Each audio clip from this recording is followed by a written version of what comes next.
Parade KPP dan Arif Yohamart. Genre, horor. Judul, Goodbye. Penulis, Teddy Rinaldi. Bab 13.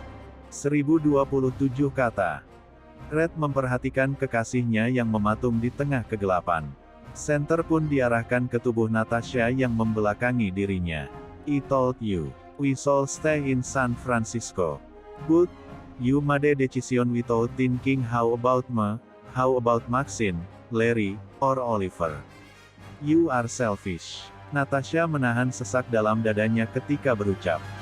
Red tidak menyangka bahwa kondisi yang dihadapi akan seperti ini. Tersesat di hutan bahkan sampai berhari-hari. Tanpa makanan dan apapun mereka berusaha bertahan hingga keputusasaan menghampiri. Red ingin mendekap Natasha, tetapi tingkah wanita itu tak biasa baginya. Ada sesuatu yang tidak wajar dari sikapnya, sehingga niat lelaki tersebut diurungkan. Ketiga rekannya mendekat perlahan. Red mengarahkan cahaya untuk mengamati ketiga rekannya. Melihat apa yang terjadi, lelaki itu hanya menganga. Dalam hatinya tak menduga, bahwa semua tim akan berakhir dengan kematian. Natasha menoleh dan lehernya hampir terputus akibat sayatan dari beling yang mengakhiri hidupnya. Red menganga, kemudian berlari terbirit-birit. Kini, dalam hutan hanya tersisa dirinya. Red melompat melewati bebatuan tanpa memedulikan jika dirinya dapat terjatuh. Teriakan diserukan olehnya demi melampiaskan ketakutannya. Lelaki itu menerangi jalanan meski tak tahu kemana arah pelarian. Napas terengah dan peluh membasahi bajunya meskipun embusan angin malam itu menyapa. Red berhenti di pepohonan, kemudian beristirahat sejenak. Detik-detik yang mengerikan harus dilaluinya seorang diri. Tanpa teman ataupun kekasih, Red memiliki keyakinan bahwa secepatnya akan bebas dari hutan Aokigahara. Malam semakin larut, entah jam berapa ini. Lelaki itu berjuang menemukan jalan keluar. Hai hai hai. Pekikan tawa terdengar memecah keheningan. Embusan angin begitu kencang, sehingga membuat dedaunan kering jatuh ke tanah. Red mengitari kondisi sekitar diiringi sekujur tubuh yang bergetar. Tak ada apapun tertangkap oleh cahaya senter. Namun, pekikan tawa tidak berhenti dan terdengar sepanjang malam. Red berteriak, lalu memohon agar arwah-arwah di hutan pergi dari hadapannya. Lelaki itu memelas supaya mereka berhenti mengganggunya. Namun, hal tersebut tak serta-merta membuat arwah penasaran di sana terdiam. Tindakannya justru membuat makhluk halus penghuni hutan semakin menjadi. Red geram, lalu melanjutkan langkahnya menyusuri hutan. Meski pekikan tawa masih mengusik jiwa, lelaki itu bersikap acuh seolah-olah tak pernah mendengarnya. Red tersandung dan jatuh ke tanah. Senter di genggamannya pun terlepas. Kemudian lelaki itu memejamkan mata perlahan. Kepalanya menghantam bebatuan, sehingga membuatnya tak sadarkan diri. Mentari bersinar di ufuk timur dan menerangi hutan. Kicauan burung sesekali terdengar memecah kesunyian. Red menggerakkan tangan perlahan, lalu memijat keningnya.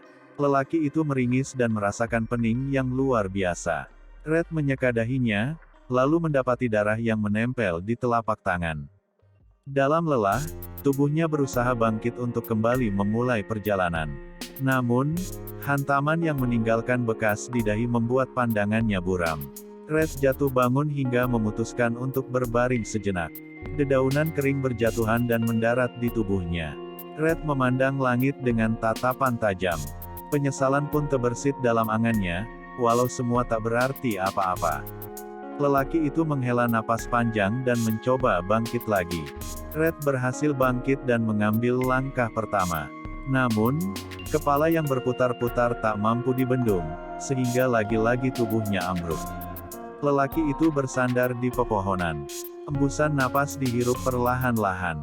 Red kemudian melepas pakaiannya yang sudah lusuh. Kain itu dirobek, lalu digunakan untuk menutup luka di dahinya.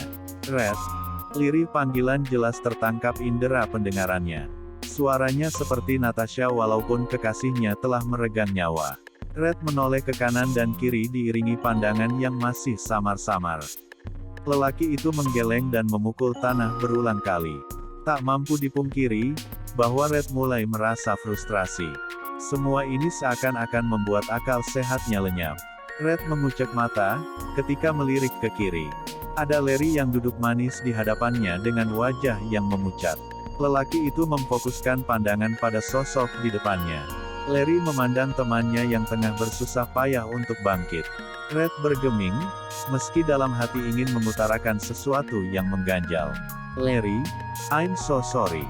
Red menunduk. Larry hanya tersenyum melihat rekannya kini menyesal.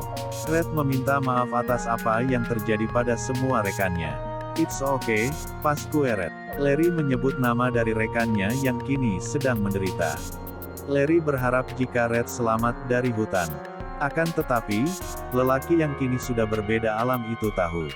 Jikalau keinginannya mendapat tentangan dari rekan-rekannya yang lain, terutama Oliver. Mereka menginginkan Red ikut menghuni hutan Aokigahara.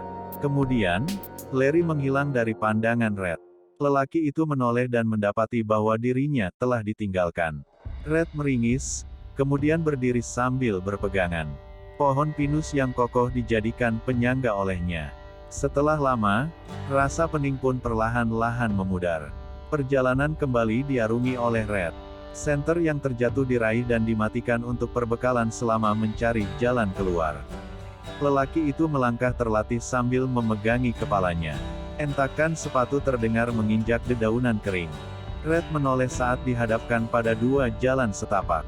Lelaki itu bimbang, kemana lagi harus melangkah dalam keadaan seperti ini. Red memutuskan untuk melewati arah kanan. Saat melangkah, tengkorak berjajar memenuhi tanah. Lelaki itu berdecak ketika mengarahkan pandangan pada pohon. Ada sebuah tali terikat dan tidak terlalu tinggi. Dengan langkah terlatih, Red mendekati pohon pinus tersebut. Kemudian, raut wajahnya memucat usai mendapati sesuatu yang tersembunyi di pohon itu. Mayat lelaki yang tergantung dengan lidah menjulur keluar. Penampakan itu membuat ketakutan Red semakin besar. Langkahnya dipercepat sambil menoleh ke belakang.